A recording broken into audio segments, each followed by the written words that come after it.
গতকাল নারঙ্গ পরিবারের বিয়েতে তোমাকে কত বড় অপমানের মুখে পড়তে হয়েছিল। তুমি কি তাদের উপর প্রতিশোধ নেওয়ার ক্ষমতা চাও না? তুমি কি সেই মর্যাদা চাও না, যাতে তুমি সেই খ্যাতি, সেই শক্তি পাও, যাতে তুমি চাইলে পুরো নারঙ্গ পরিবারকে তোমার পায়ের কাছে নতজানু করতে পারবে?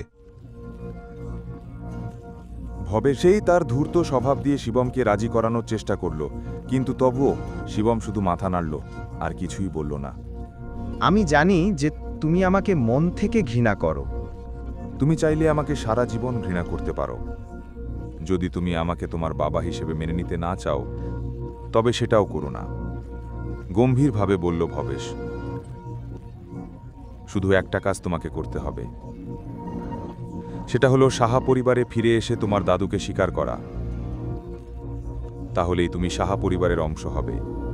তুমি যা চাইবে তা পাবে এবং সেই ক্ষমতা দিয়ে যা খুশি করতে পারবে।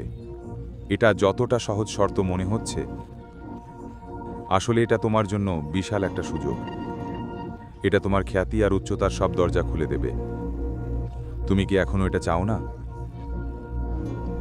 রাজি নও? স্পষ্টভাবে বলল শিবম।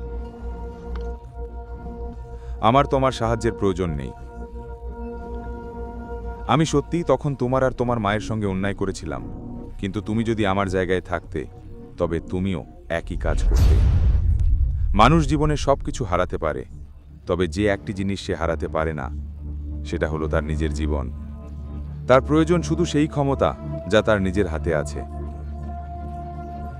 শিবম মাথা নাড়ল এবং গভীর হতাশা দেখা দিল। পুরো 1 দশক পরেও ভবেশ শিবম আর তার মায়ের সঙ্গে যা করেছিল, সে নিয়ে কোনো অনুশোচনা বা অপরাধ বোধ ছিল না। শিবম দাঁড়িয়ে উঠল এবং চলে যাওয়ার আগে বলল, আমি সময় ঠিক করব, কখন ফিরে গিয়ে আমার দাদুর সঙ্গে দেখা করব। তবে সাহা পরিবারের ব্যাপারে আমার কোনো সম্পর্ক নেই। ঠিক আছে, তুমি যেতে পারো।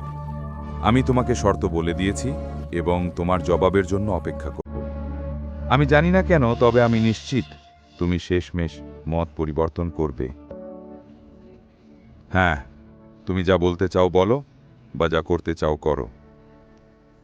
Noida city east district, Raizada group building. ভবনের প্রবেশপথে পৌঁছে শিবম অতিথি হলের দিকে এগিয়ে গেল। স্যার, আমি কি জানতে পারি কাকে খুঁজছেন? রিসেপশনিস্ট ভদ্রভাবে জিজ্ঞেস করল। আমি এসেছি আপনার ডিরেক্টর নিতিন রাইজাদার সঙ্গে দেখা করতে, শান্তভাবে বলল শিবম। ডিরেক্টর রাইজাদার সঙ্গে দেখা করতে এসেছেন? আপনার কি অ্যাপয়েন্টমেন্ট আছে? আবার জিজ্ঞাসা করল রিসেপশনিস্ট। শিবমের সাধারণ স্ট্রিটওয়্যার ধাঁচের পোশাক দেখে মনে হচ্ছিল না সে এমন কেউ যে বড় মানুষ ডিরেক্টর নিতিন রাইজাদার সঙ্গে কথা বলার ক্ষমতা রাখে। তাকে দেখা তো দূরের কথা। আপনি শুধু ওনাকে আমার বার্তা দিন আর হুবহু আমার কথা মতো বলুন। ওনাকে বলবেন আমি চেতন আনন্দ রাইজাদার বন্ধু। ঠিক আছে, একটু অপেক্ষা করুন। ভবনের অপর প্রান্তের ডিরেক্টরের অফিসে একটা আলাদা কক্ষে এক মধ্যবয়স্ক কঠোর মেজাজের মানুষ নথি আর ফাইল পরীক্ষা করছিলেন। অনুমতি পাওয়ার পর এক তরুণ ভেতরে এলো। সেক্রেটারি ভদ্র আর নরম গলায় অফিসে ঢুকে বলল, ডিরেক্টর স্যার, ফ্রন্ট ডেস্ক থেকে বার্তা এসেছে যে কেউ আপনার সঙ্গে দেখা করতে এসেছে। আমার তো এখন কোনো অ্যাপয়েন্টমেন্ট নেই, তাই না? দেখো, যেই হোক না কেন, সে হয়তো নিজের জন্য ঝামেলা খুঁজছে, আমার জন্য নয়। আর এর জন্য তোমাকে প্রতিটি মানুষের ব্যাপারে যারা এখানে আমার সঙ্গে দেখা করতে এসেছে তা আমাকে জানানোর প্রয়োজন নেই। বুঝেছি স্যার। স্যার, ওই লোকটি আমাকে একটি বার্তা দিতে বলেছে। সে বলছে সে চেতন আনন্দ রাইজাদার বন্ধু। আমি ভেবেছিলাম হয়তো আপনার পরিবারের কেউ বা কোনো আত্মীয় এসেছে আপনাকে খুঁজতে। তাই স্যার, আমি রিপোর্ট করতে এসেছি। চেতন আনন্দ রাইজাদা? আগের গল্প জানার জন্য দেখুন পরের এপিসোড শুধুমাত্র পকেট এফএম-এর ইউটিউব চ্যানেলে।